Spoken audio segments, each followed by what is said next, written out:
All right, so we're gonna go over a shoulder pendulum, which is usually given post-operatively. It can be given too with just normal shoulder pain. So the setup for this one, we have a table here, but you can use a kitchen table at home. You can use a countertop, so many different options. You just wanna have a good resting position.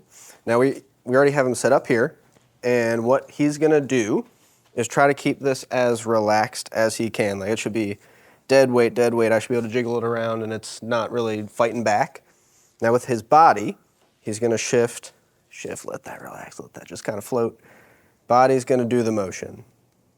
Yeah, there we go. Usually you start to get into a little bit of a rhythm with it. So you can go forwards and backwards, let that be nice and relaxed. Good. And then with your body, you can try to let it go side to side. Yeah, there we go, now you're getting it. Side to side's perfect. And then you can try to let it circumduct. So kind of get some motions going with it. Yep.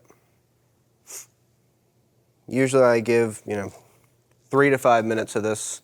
Do it whenever you feel pain. As you get further along, as a shoulder warm-up, you can add some weight to it, whether it be a dumbbell or if you have like ankle weights, you can put it around your wrist, which tends to let you be a little bit more relaxed than holding a dumbbell. Yeah. Perfect.